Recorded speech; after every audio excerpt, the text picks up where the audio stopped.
All right, well, good afternoon, everyone, and welcome to another great Lunch and Learn. I'm Alexa Francis House with the Purchasing Division, and today we're really excited to have the Office of Public Communications with us to talk to us about all of the wonderful things that they do. So with us here today is Greg Meyer, who is the Assistant Director of the Office of Public Communication. Greg, if you want to go ahead and come off camera so we can see. Oh, there's Greg.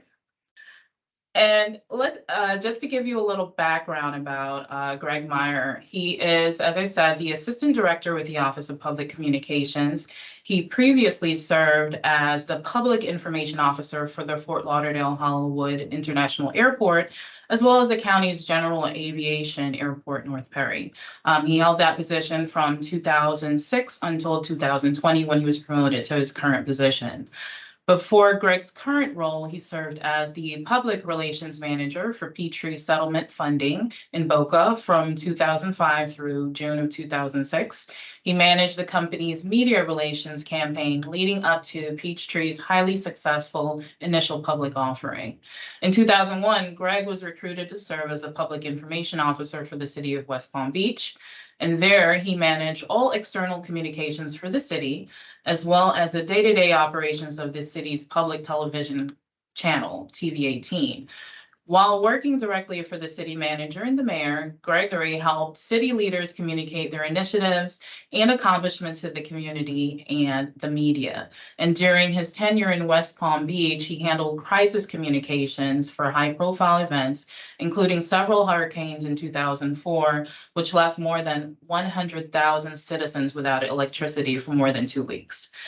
Greg started his career in TV news in Atlanta, Georgia in 1985 at WXIA-TV after several internships in West Palm Beach at WPTV-5. I also interned at Channel 5. And he has worked as an assignment manager and general assignment reporter, an investigative reporter from 1988 through 2001 at the CBS affiliate WPEC-TV in West Palm Beach, Florida. So without further ado, I'm going to go ahead and ask Greg to go ahead and share his screen. He has a presentation for us today. And if you guys have any questions as Greg is going along, please feel free to put them in the chat. I'll be monitoring the chat for Greg and we'll chime in at any key time. Without further ado, welcome, Greg.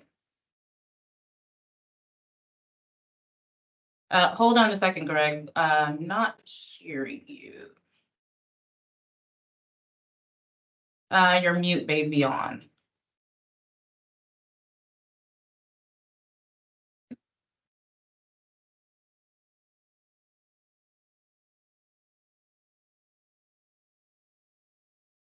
I think you'll be able to hear me now. There we go. All right. Okay, 1 second. There we go. Can you see my screen? Can you see me?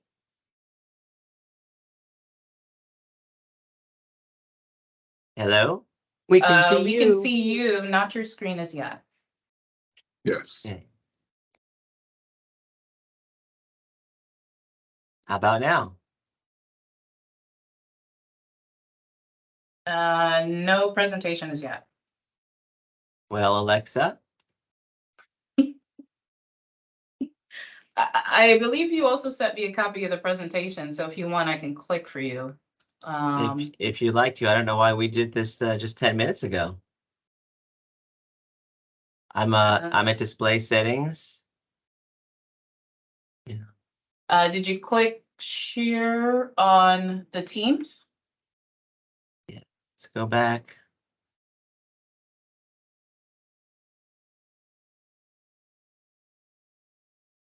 Try one more time. How about now? Perfect. I love technical challenges. Okay, here we go. So as I was saying, thank you for the great introduction. Thank you for the opportunity to present on behalf of Margaret Stapleton, my director, and the Office of Public Communications. As you heard, I have been involved in the media in some form or fashion my entire life, pretty much.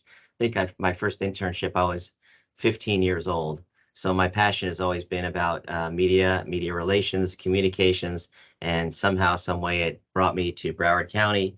And here I am downtown at the GCE, helping Margaret and the entire team help the county communicate the messaging and all the good things that we do. Gonna go ahead and pass my picture. I wanted to tell you what we do, and that's internal and external communications for residents, employees, visitors, businesses, and media to raise awareness about all the great things that the county offers. And that's from parks to the airport to the port. And a lot of these agencies do have their own communications teams, but they still will sometimes rely on us to help amplify their messaging or help maybe uh, develop their messaging. You know, maybe they need a little guidance, or if we can offer guidance or help them with the website or the BC Net, that type of thing. We're there basically as subject matter experts because of our backgrounds in helping them do that. The services, I'm not going to list off all these bullet points, but you can see it's pretty extensive. Everything from the print shop, media relations is one of our specialties. We help with special events, the PRR program, advantage marketing, the branding of the county, making sure that our logos and branding for the county go across all different assets and facets of the county.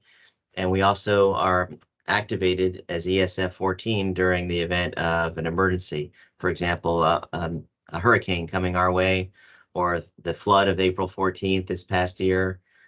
We were heavily involved in that, doing all types of things like updating the website, updating BC Net, working with human resources to make sure the employee hotline was activated and updated information was placed there. And we also manage social media for the county. We have different venues and different website or social media handles that we manage. So far, can you all hear me okay? Yes. Okay. Internal communications. These are some of the tools that we have that we deploy on a regular basis. We obviously have Broward Employee, but we also send out Sunny News every Tuesday. Have any of you seen, and you can just do in the chat, you can tell me if you've seen the message from the county administrator, the video message that she puts out. We help her with that. I'll sit down, or someone from our office will sit down with her and talk about the types of things that she thinks she wants to share with the employees. And then we'll give her some suggestions, and then we'll come back here and write up a script. And then we go back to her and she'll fine tune the script. And then our department also will record the video, and then we'll edit the video and then deploy the video. So that's one of the things that we're very proud about. The social circle is something that comes out intermittently from our office, and that helps give best practices to the communicators throughout the county. Being in purchasing, you may not be involved heavily in that or may not need to know that so much, but that's really targeted for the communicators within the county that use social media as a communications tool. And then we also help with emergency communications for staff. The lobby here at GCE and Government Center West, all of the displays and everything that you see in those lobbies, many of those are prepared by our office, or we partner with other agencies to make sure that there's representation for them so that they're forward facing to the public. So if someone comes in to pay a bill, property tax, whatever it is, they get exposure to that. And we're hopeful and optimistic that they do see things in there. Lobby management, we have stuff about transit. We have information about Black History Month, which is underway. We have information about the airport. It just depends on what that month is and what we put in there. And then, of course, there's the BCTV. Those are the slides and that we also put up with information managers' moments, that type of thing. Branding. Now, there's more to branding than just the logos, but there are different variations of the logos that have been designed and approved by the county. And we have these on the BC Net. So for example, if you wanted to know, if you want to update your email signature and you wanted to get the actual logo, you could go there and go on the BC Net under Office of Public Communications, and you'd see under branding that you could find these different logos. External communications. This is how we communicate outside of the county employee world. So Broward.org obviously would be that one of those areas. I think we have over 1 million views per month, sometimes as high as 1.7 million. We have printed and digital marketing materials. We have media relations. We have, and when I say media relations, I mean, for example, let's say a reporter calls an agency within the county and that agency doesn't have a spokesperson. Typically, they don't feel comfortable, nor should they talk to the media. They'll either elevate it to their director or they'll pass that inquiry over to our office and then we'll help facilitate an answer. Sometimes they're very mundane, but sometimes they're also very high profile. For example, this week, I'll give you an example. The medical examiner's office, I don't know if you saw it in the news or not, but they had an employee who was hired last April who was going out to the crime scenes, documenting the crime scenes, and then reporting back to the ME's office. Well, that person is accused of stealing people's identity and using their personal information to get credit cards and that type of thing. So those are the things where the county needs to speak to it, but we need to be very cautious about how we respond to the media. So I had 3 media inquiries: the Sun Sentinel, I had Channel 7, and I had the Miami Herald. But I had to coordinate the messaging with the ME's office, county administration, and human resources. And I had to make sure that that messaging was clear and concise, fair, and accurate. And that's one of the things that we would do for almost any agency that has an issue that might come up, and you just never know. We also write news releases and coordinate news release distribution with the various agencies throughout the county. And then if there's a new need for a news conference, we've also been tasked to help facilitate the news conference. And there are a lot of things that are involved in that. It's not just sending out a message to the media and saying, hey, we're having a news conference or we're going to talk about this. We have to try and pitch the story. We have to set up for the story. There's the public address system. There's speaking points for all the people that might come to that news conference. It might be the mayor. It might be the county administrator. It might be a director, whatever it might be, or we might even bring people in from the outside. There were a lot of those going on during COVID in the lobby here in the building. I don't know if any of you all remember that, but Dale Holness, who was the mayor at the time, was having regular news conferences. And then after he stepped down and became a commissioner, it was Steve Geller, Commissioner Geller, who then stepped up to become mayor. And then he conducted his news conferences in the commission chambers. Well, we were heavily involved in all of those news conferences, not so much the speaking points in that case, but the facilitating it, coordinating with the media, and then televising or broadcasting it from the commission chambers. We're also involved in social media. We monitor social media for the various agencies throughout the county, but we also manage our own social media accounts here within our office to amplify the messaging. Also, we are heavily involved in the messaging for the commissioners. They may come to us and say, hey, we need to get our social media platform verified. I don't know how to get that yellow star for Facebook. I don't know how to get verified. So we have someone within our office, Sandy Reichman, who helps through the logistics, helps them get to that point. It may seem like a little thing, but to the commissioners and to those that manage social media accounts, verification is very important because there are a lot of it's very common for there to be website or social media accounts out there that pretend to be something that they're not. I know when I was with FLL at the airport that we had several rogue sites that pretended to be Fort Lauderdale Hollywood International Airport. And there's really no way to shut them down, even if you complain to Facebook or Twitter.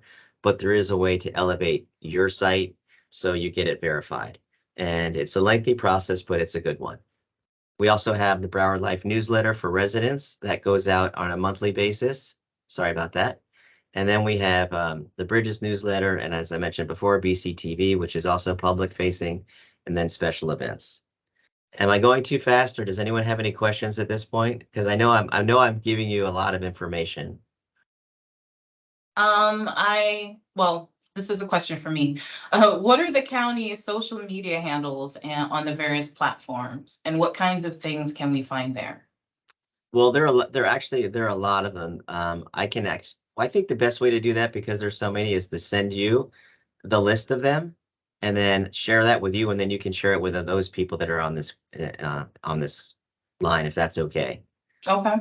But there are quite a few. Each commissioner has their own social media messaging platforms. Some have Twitter and Facebook and Instagram. Some only have Facebook, some only have Instagram. Our office has all three. But I think if you're listening or watching this presentation, you're thinking, hey, social media, that's a great way to get your messages out and it's free. The thing is, two-way communications can be very helpful, but they can also be very tricky to manage. At the airport, we often got complaints about things that are going on in the terminals, which is fine because we want to respond to that. We want to send our maintenance people out or security people out if there's a serious issue. That's an important communication. But you have other people that are just nitpicking and complaining about everything from the lighting to the music to the airline. I mean, we can't really comment for the airlines. We couldn't really speak to that. So social media is a powerful tool, but it's also a tricky one to manage. All right, and there's another question. Sure. Do the respective agencies require approval from OPC to create an agency social media account? Yes, that's a great question.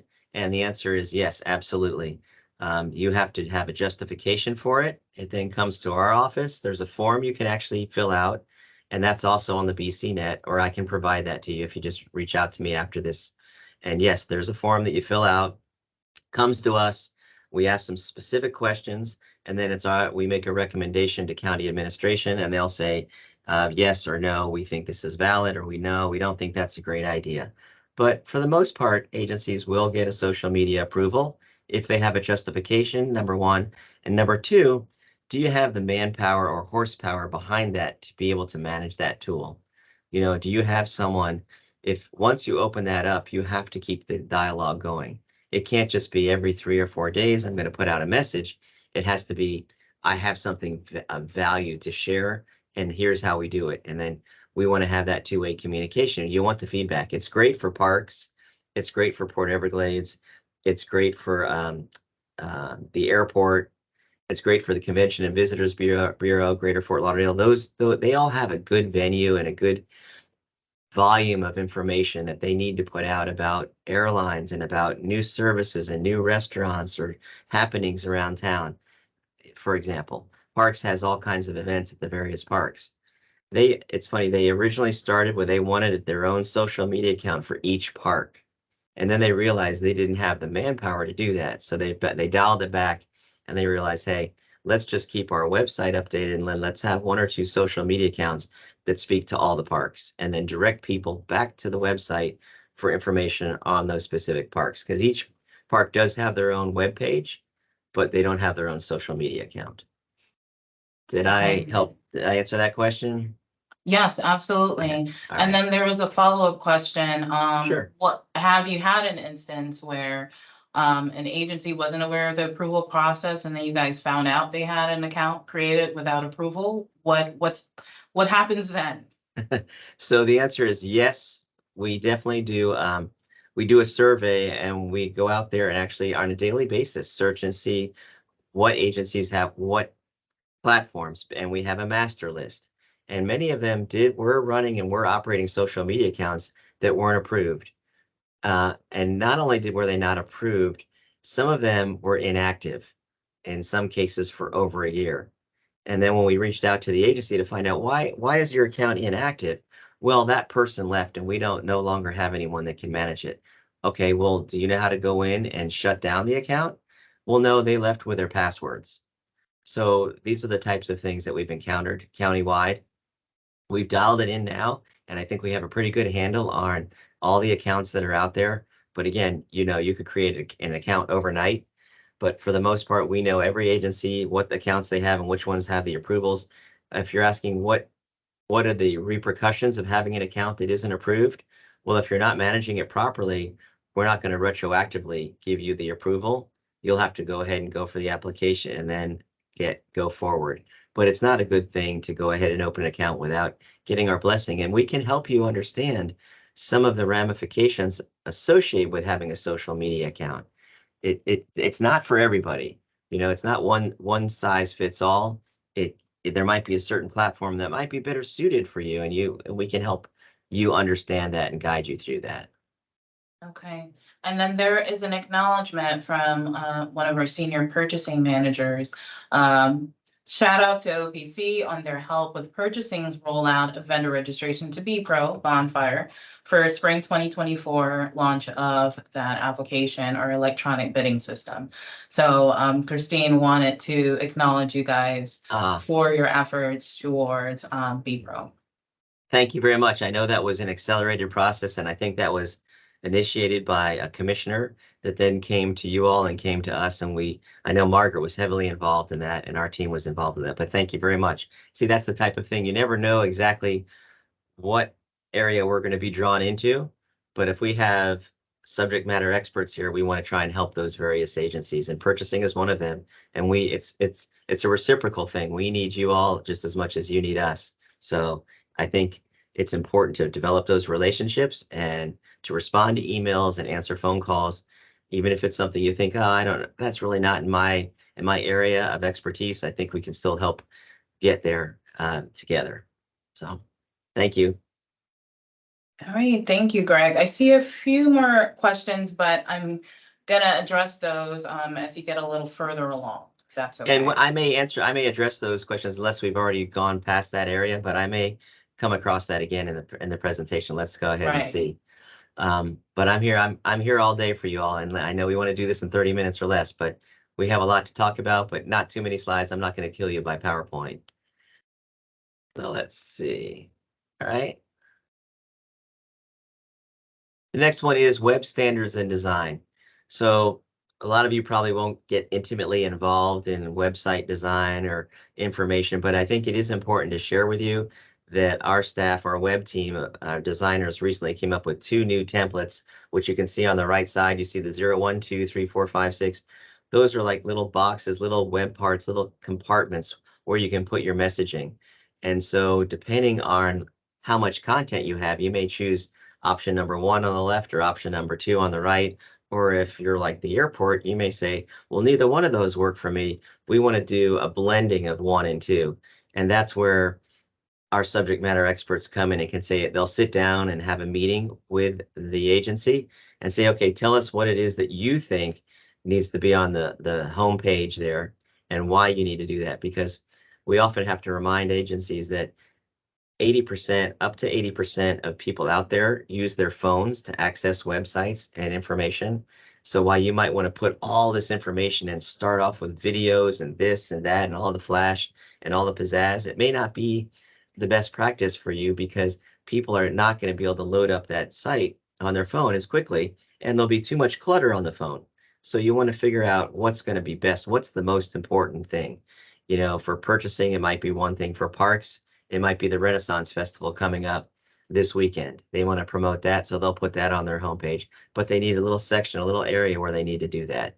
So we have all different types of opportunities to make the websites better.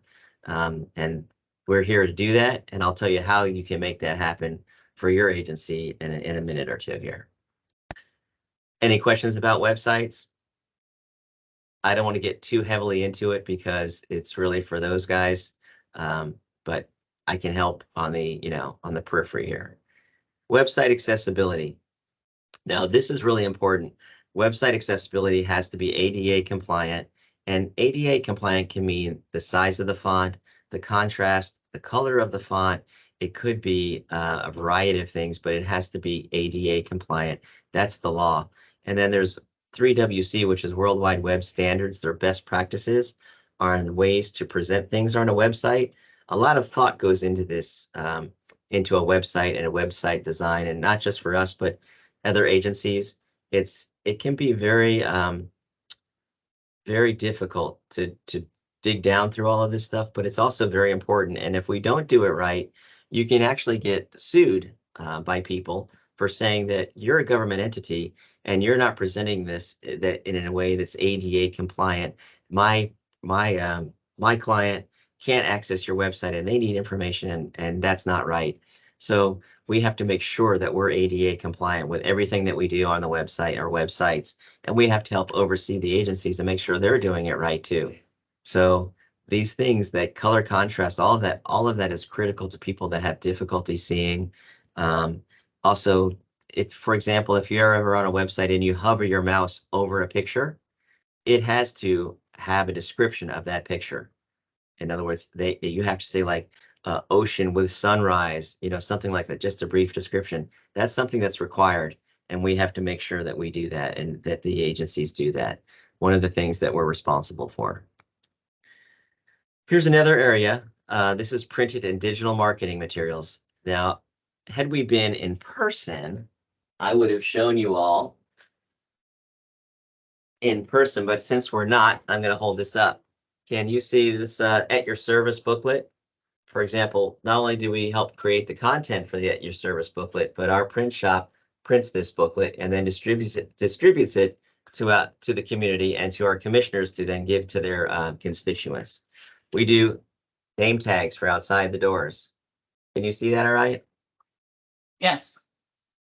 We do this type of thing. This is presented on a material called, I think it's called Fat Boy, but it's referred to the company that makes this. It's a special material that's on the back that you can peel off and reuse it. So you can peel and stick it and then put your event today. You can put that in there and relocate it, or you can reuse it. I thought that was kind of cool. Then there's also another version which has this foam on the back, foam board, so it's hard. So you could put this on an easel, for example. Then we do the official hurricane brochure. Every year we update this, we update the content, we put the emergency shelters in there. All of that is done through our office with important phone numbers on the back. But we also print this and distribute this and put it in the lobby for people to pick up in the lobby. But we also give it to the Emergency Operations Center so they can have copies of it out there as well. Then we can even do signs like this. These are in the downstairs on the first floor. You might see those if you go to any of the various offices.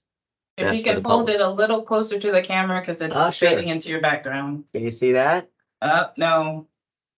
I You think can't see because that. of the background, no. Oh, sorry. Well, this is basically just a sign that says attention staff members only permitted beyond this point, no loitering.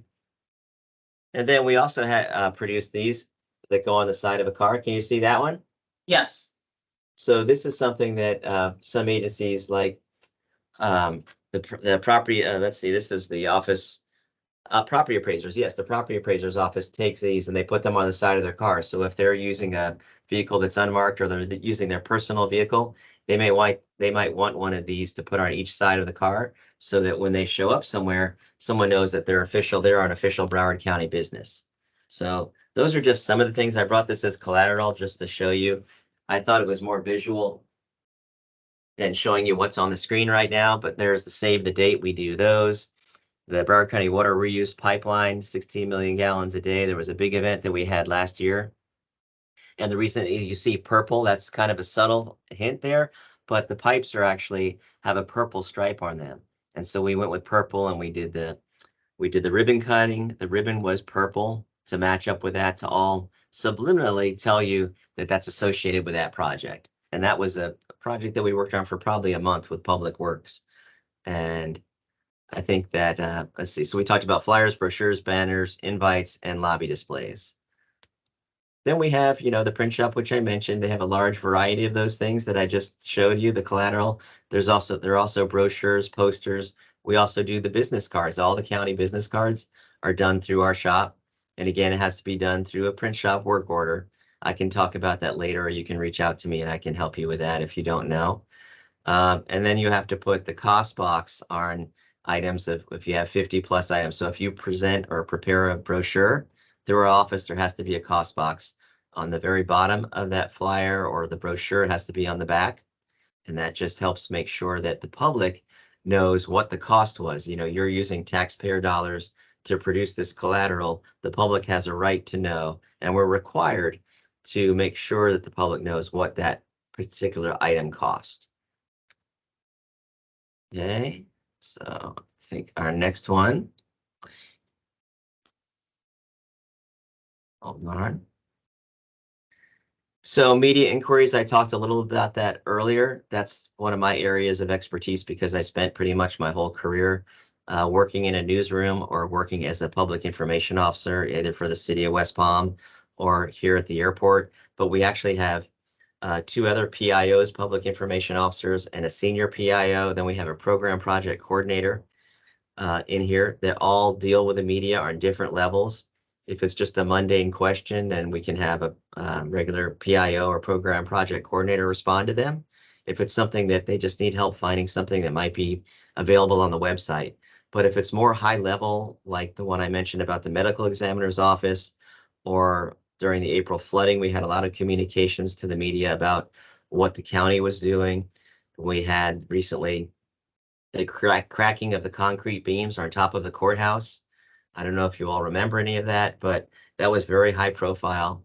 And I was working very hard to get Trevor Fisher to go out and talk to the media about what was happening, what we were doing. That was our building. We didn't build it, but ultimately we're responsible. It was our building, and we had to work with the contractor that actually built the building to get some information, to do a survey, to make sure that those cracks in those beams weren't a threat to the public. And then we had to message that through the media.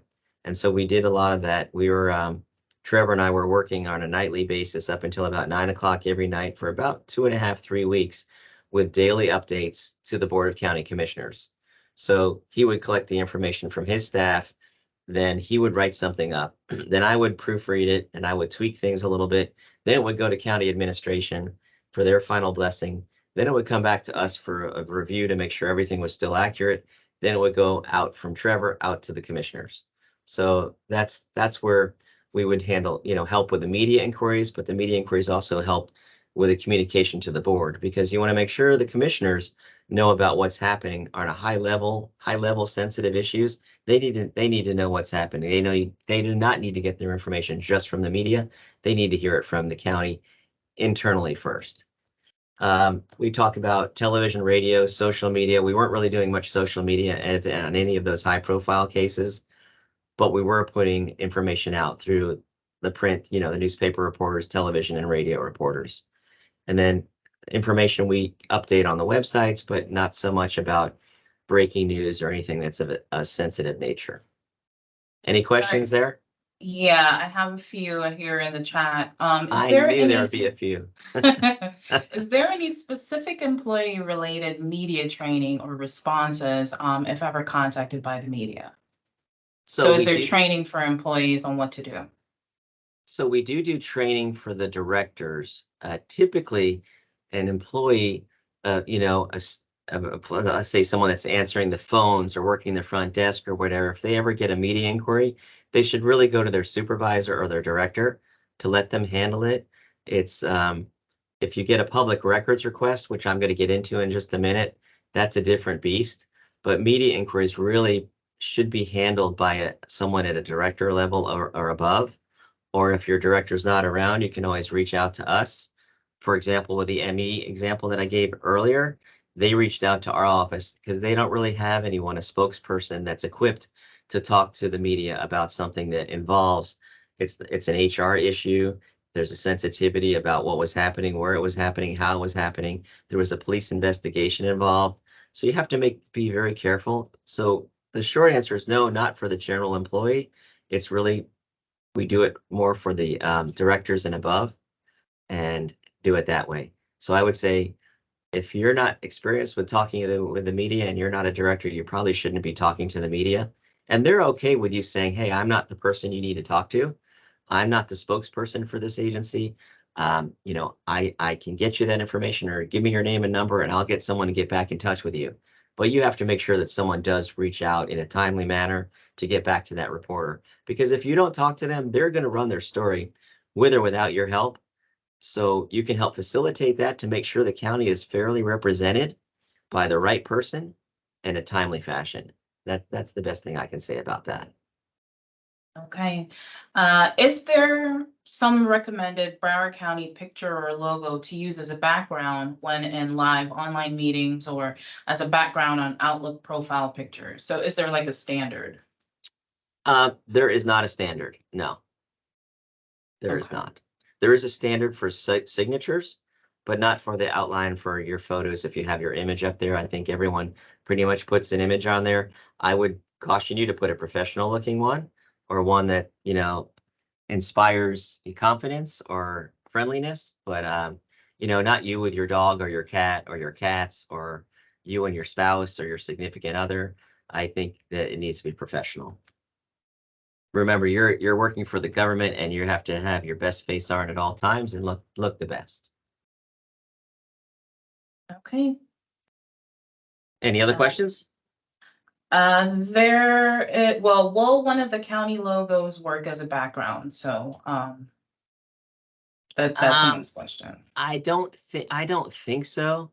But if you're worried about getting a specific background, you can contact us through our work order system or just pick up the phone and we'll walk you through it, but we'll have a designer work with you. If you do a lot of, for example, in purchasing, I know you guys do a lot of interaction and communication with the vendors and the businesses outside of the county. And if you want to standardize your look for when you're communicating with them, we can help you with that.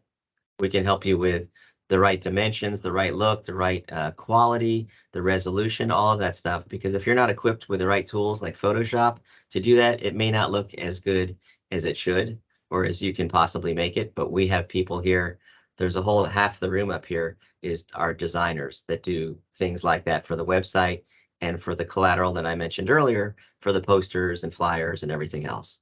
So that would be an easy lift for us to do for you. Okie dokie. All right. Okay.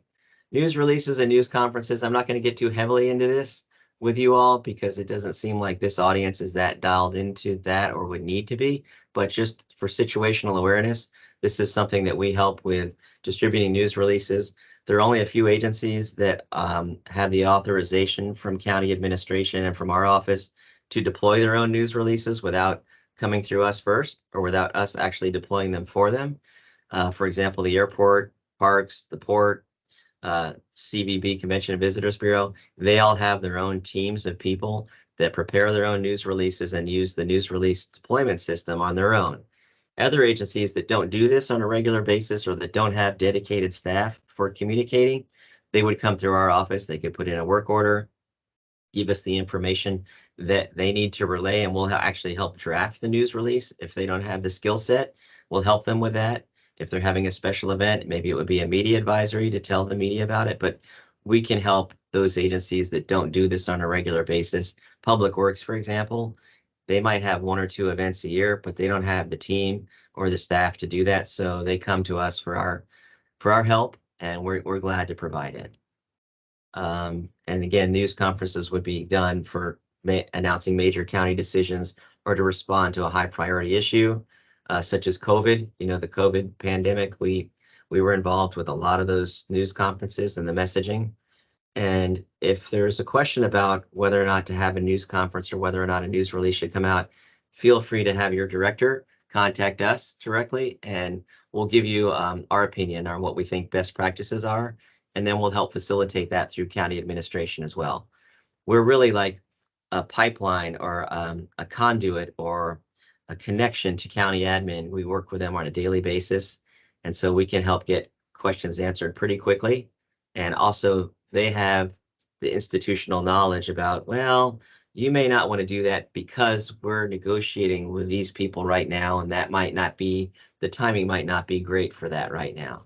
I'm just throwing that out there. There are lots of things going on that the county is making decisions at a high level that we're not all privy to. And that's why it's good practice to make sure that we're all on board with this together to make sure we don't cause any additional heartache for the county or for the electeds or for county administration. Any questions on that issue? Not in that specific issue. I think I'm gonna hold the rest of the questions towards the end since we're about at the 5 minute mark. And if anyone, that doesn't mean that we're gonna, shut off at 12:45 exactly, but just wanted to let everybody know that the session is being recorded, if you do have to fall off at 12:45, feel free. We do send out the link after to the recording. So go ahead, Okay. Greg. Okay, and I just have a few more slides. The other part is emergency communication. I talked about this at the very beginning of this presentation. We talked about coordinating with human resources about the employee hotline. There's the number. If you don't know that number, I would strongly encourage you to screenshot it right now and or put it in your phone so that when and if you ever need to call that hotline to find out, hey, can I come back to work yet? Is the building cleared? Is the hurricane passed? Do they want all the employees to come back? That messaging will be on a pre-recorded line that David Kahn is responsible for, but he coordinates it with our office, and that's the number that you would call, 954-831-8589. If you don't know it by heart, please put it in your phone. We also manage the county call center, 311. If you all don't know that, that's part of what comes under our umbrella, and that's facing out to the community, but oftentimes employees call that number as well. But 311 handles everything from tax questions to property questions, and where do I do this? How do I pay this? Or I can't pay my rent. What agency can help me find out if there's a tool that can help me pay my rent or my utility bill? And the county call center has the resources and the connections with all the agencies that do that. And that's why that's a great tool. We also manage, we talked about media, then there's websites. We have broward.org, and we also have Broward Employee. And then we have Twitter, which is X, which is how we would communicate during an emergency. We wouldn't use Facebook so much, and definitely not Instagram, but we would certainly use Twitter, which, they now call X. That's a whole nother story. Call center takes approximately 1,800 calls a day. They support all the agencies here within Broward County. We also manage the homeless helpline. And if you have any questions or want more information, it's on broward.org/call center. It's operating Monday through Friday, 8:30 to 5. There are calls that are redirected to different areas, like the homeless helpline. They have extended hours, but hopefully none of you will ever have to call that. But 311 is a great resource for getting just general questions about county agencies and services that we provide. It's kind of like that at your service book, but a phone call away. I have a quick question about that. Can the Sure. emergency communication hotline send us a text automatically instead of us calling in? Or I'm guessing instead of calling us. So that's a great idea, but right now there's not a tool in our toolbox yet to do that. The burden is kind of on the employee to call the hotline. There are other ways you can get that information, though. If you're monitoring the local media, if you haven't lost power, then that messaging would be put out through the local media. We also update the website. So if you can get to broward.org or Broward Employee, and you haven't lost power, you can find that information there. But it is so hard to get employee phone numbers. You wouldn't believe a lot of people don't want to give up their personal cell phone numbers or even their home numbers. And so a lot of that won't work. It's kind of, you're thinking of a reverse 911, but right now I think the way it's set up is the burden is to call that 831 number, 831-8589. Okay, thanks. Okay. We talked about the call center. Public record requests. Okay, this is a big one. In 2023, there were 2,562 public records requests. And this is important for everyone that, as a county employee, to know that that request can be done over the phone or in person. They don't have to identify who they are. They don't have to show an ID, and they don't have to do it in writing. Sometimes it can be easier when I deal with public records requests with the media, with reporters. They know what the rules of engagement are, and I know what the rules of engagement are. But what I try to do, because I have a working relationship with them, I said, hey, I'm happy to help fulfill this for you. I'm not the one that has that information, but if you do me a favor, give it to me in writing, I'll send it to the agency, and then we'll try and narrow this down so you can get to what it is that you're really looking for. If you want correspondence between the county administrator and all the mayors on a specific issue, you let me know that, and just putting it in writing makes it easier for me, but they are not required to do that. If they just give me that over the phone, then I have to put it in writing. But the way the program and the system works, it's always helpful to have it in writing, but again, they don't have to identify themselves. And it can be done in any of those formats. There is a fee structure based on the complexity of the request. If they say, I want all the emails from all the county commissioners for the past 3 years.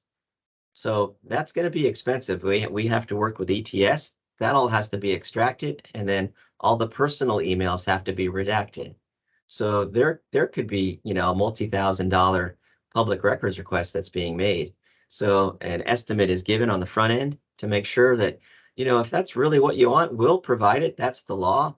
but there's going to be a cost associated with it based on the time that's needed by the various employees to do the work that they need to do. You're going to have ETS involved. You're going to have the commissioners, each one of the commissioners' offices aides involved to go through and review those emails to take out the personal ones that are not business related. And that all takes time and that takes money. So it's a delicate balance, but our office helps coach and oversee and manage and facilitate public records requests for all the various agencies. And I know we've dealt with some with purchasing in the past.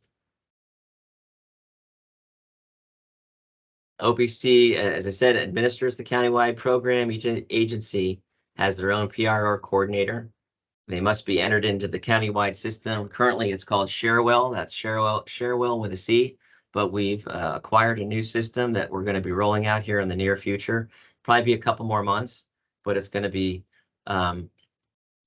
allegedly more user friendly and more directly designed for public records requests. The Sharewell system is a system that we kind of inherited that is functional and works, but it's very hard to extract information in a user-friendly manner. So for several years now, we've been trying to get an upgraded system, and we finally are right at the finish line on that. We have acknowledgement letter templates that are available, and the PRR coordinator should all know that. And we are required to charge fees where it's appropriate, which I just mentioned about if it's an extensive one. Yes, if it takes 15 minutes or less and you just have to pull a document, if someone's requesting a certain document that would be public record anyway, a lot of the times this information is already on our Broward.org on our website, and it's just a matter of directing that person to the website, sending them a link, and going like that. We're done. And you put it in the Sharewell system to document that you got the request, you responded to the request, and it was completed, and bam, in and out. Anyone that has a public record request in their agency that's 30 days old or older, that 30-day list goes to county administration, and it identifies which agency has the PRR that's outstanding because they feel like 30-day, it needs to be on their radar. That doesn't mean everyone can be complied with within that 30 days or has to be complied with within that 30 days, but it just puts you on the radar for county admin to say, hey, what's the holdup here? You know, they may have some questions, and oftentimes there's a very good reason why you may not have all that information, or there might be a PRR that goes across several agencies. It's not always as simple as just one agency has that information. It might be multiple agencies involved, and that's where it gets complicated and time consuming. But that's PRRs in a nutshell. Work orders, if you have a specific thing that you would like our office to help you with, we have a work order system that's on the BCNet, and you look it up under Office of Public Communications. It's very simple. They're just a few questions. Have to have a contact person, a phone number. If you have something that you need to turn around really quickly, I would encourage you to pick up the phone after you place the work order and explain to us why it needs to be accelerated. Oftentimes it's your director that says, hey, I need this by, Tuesday. And if we can help you facilitate that and get that done, we certainly will. But the work order system helps us track our workloads. It also helps us follow up to make sure that our team is doing what they're supposed to do. And it also is part of our performance measures that we report to budget each quarter. So it's an important tool that helps you get the work done that you need to get done from our office, but also helps us document it. It's really a valuable, helpful tool because I can go in there and look every day and ask one of my colleagues, hey, this was requested 2 weeks ago. I don't see any movement on it. Where are we? Why isn't it done? And if there's a good justification, great. If not, oh, it just slipped through the cracks. Well, this way we help prevent it slipping through the cracks by having a tracking system. And then if it doesn't close out of a certain period of time, we get an email that says, hey, this still hasn't been done. The person it's been assigned to gets an email to say, hey, where are you with this? So it's kind of a neat program that helps us track things. That's all I need to say about that, unless you have a question. There is. What is a reasonable turnaround time for a work order or OPC? So historically, we've said, hey, can you give us a 2-week notice? But we know sometimes that's not realistic because you don't have 2 weeks. You don't get that notification. So it depends. If it's a news release, we could turn it around in a day or two. If it's a 4-page brochure, that's going to take longer. We need more time, and you need to be prepared to provide us with the collateral like the written material and the photographs. We'll help resize it. We'll help do the layout. We'll print it. We'll do all of that stuff. But we need a reasonable amount of time because there are a lot of people involved in all of this. For example, a brochure, the PIO team would do the proofreading or help you with the writing, but then the design team does not do that. They do the layout and the design. They make the pictures look pretty and they fit in the box and they do this and they do that. Then we go back to you, the client, and say, this is what we've come up with. Are you good with this? Can you give us final approval? And then it's sent to the print shop in a high resolution format, and then they can print it in a day. But it can take several days or a week. I think realistically, most things you should give us a week, because we do have limited resources and we do have a lot of people pulling at us from different directions. Okay, and I have a note here from the Business Operations Resources section from Debbie that OPC work orders for the purchasing division are submitted by the boards team. So if you guys can please, those of you who are in purchasing, please email purchasing support@broward.org for those types of requests. Thank you, Debbie. Yes, Debbie, thank you. All right, was that Debbie Hatfield? No, Debbie Storm. Debbie Storm. Well, okay, Debbie Storm, but I worked with Debbie Storm in aviation. So hi, Debbie. Ah, she said Hatfield Storm. Ah, okay, there we go. That's what I thought. All right, so I'm going to go on to the next slide. Here we go. Questions. If you have any additional questions that I haven't addressed accurately or appropriately, let me know. If it's something that you want to take offline, just email me at gmeyer@broward.org or pick up the phone and call me at 8541. I'll be happy to answer your question. If I don't have the answer, I have someone in this office that can answer it. 12:53. We did it in 53 minutes. Thank you so much to Greg for today's presentation. I'm sure there are lots of questions. If you guys can go ahead and type the questions in the chat so that I can kind of track them as we go along. Like I said before, if anybody has to fall off, completely okay. Don't want to eat up your entire lunch, but we are here to hang around and answer questions as long as Greg is available. Yep. We're happy to do that. So there is a question here. What is the most difficult or challenging media message you have had to deliver or prepare for in your tenure here at the county? When I was, I would say in 2017, when we had the airport shooting, I was the public information officer there, and I had handled a lot of high profile events before. We had the dynamic aircraft engine fire in 2015. We had the FedEx plane crash in 2017. We'd had lots of high profile things, but we never had an active shooter in an airport. In this case, it was in Terminal 2, which was adjacent to my media staging area up on the second level. But I think the hardest part was trying to answer those questions. And normally I would be very responsive because I have all the information, but because of the delicacy of the situation, you have the federal government involved, you have you had TSA, Customs and Border Protection, you had elected officials coming out to the airport, you had county administration on the phone with the director, you had the sheriff, the FBI. So even though in the past I was the communicator and the messenger, I couldn't be that person that day. So I had to hold back on my messaging and just help facilitate the news conferences. But it was really frustrating because you have 150 journalists on the curb outside Terminal 2 wanting to ask you questions that you can't answer because it all needs to be vetted through the officials and representation of all the people and agencies that I just mentioned. And you also have Delta Airlines, which is very sensitive about reputation management, and that happened in Terminal 2 in their baggage claim area.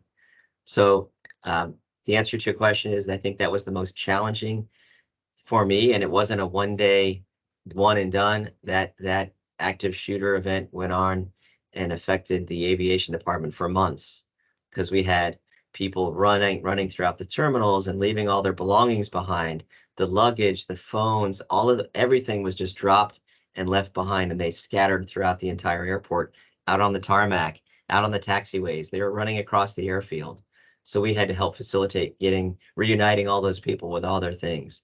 So there was a lot of things happening that maybe you all didn't see on the outside, but the communications for that event were very difficult and challenging. And eventually I was able to act as a spokesperson once the dust settled a little bit. And I wanted to talk to the media about our security protocols and why we do things the way that we do. And I did get our security director to actually do a couple of interviews, and it was just a tough, very tough time, but a good time for my career, for my experience, and for my situational awareness about the sensitivities involved when you have a high profile case. So I hope that answered your question. Absolutely. Does it cost anything to get a digital background? And does it require a work order? I would encourage you to submit a work order. The digital background, I don't think there'd be a cost associated with that. We have an account with Getty Images, so we prepay for any images that we want to grab from Getty. Or we have stock photos that we have at our disposal too. But I don't think, depending on its use, that there would be a cost associated with that. But I would ask you to put in a work order and then make sure in the description area that you have all the information that we'll need to know exactly where this is going to be used. And then you'll get a phone call asking you to help clarify some things, and we'll get it done for you. Okay, and the last question I'm seeing here, looks like it was from our director. Bob Gleason wanted to know, I guess, what types of social media purchasing has, or that you're aware that purchasing has. I don't have the list in front of me right now. You would have to have someone that's been assigned within your division that would handle the social media. I don't know that you all do have a social media account. But again, Sandy Reichman in our office has a social media database, a list of all the agencies and all the handles that they have. I can certainly talk with her after this and get back with Bob. Okay, and you mentioned Sandy. Sandy also put in the chat for everyone, looks like a link to all of the county's social media pages. So if good. you guys want to go ahead and check that out, looks like guidance, quick reference cards, a lot of amazing information. So thank you, Sandy, for going ahead and posting that for us. And that looks like questions that I'm seeing here. A round of applause to Greg. Thank you so much. Everyone's saying what amazing information this was, how informative this presentation was. So we thank you for taking the time to spend your lunch presenting to us. And I have one sharing shout out. I information. want to thank Sandy because I was out of work for a while. I had a physical injury, and Sandy helped put a lot of this together. Margaret and I tweaked a little bit, but Sandy put the foundation of this presentation down together for us. So I want to give a shout out to her for her help in making this look, as good as it did. So thank you. It's a team effort. It's not just one person. I may get the credit because I'm the one speaking to the group, but we have a whole team here that helps us make this happen. Okay, and I have one more question that snuck in before I did my wrap up here. Okay. Can we acquire or purchase the verification check for our Instagram account? I don't think there's a cost associated with that. I think it's something that you have to do to prove you are who you say you are. Sandy can help you work through that. She is our SME on that. So I would reach out to Sandy directly, Sandy S. Reichman, or just email me at gmeyer@broward.org and I'll ask her to help you out. All But right. verification is important. Well, thank you guys so much for attending today's Lunch and Learn. As I said before, the session was recorded for future viewing. And if you have any additional questions, feel free. Greg's information is here on the screen, but also feel free to reach out to me. We have a dedicated purchasing training at broward.org email that you can reach out if you have any additional burning questions. If you want to route them through me to Greg, I'll be happy to do so. Thank you guys for attending today's Lunch and Learn, and have a wonderful afternoon. Thanks for your time. Bye-bye. Bye.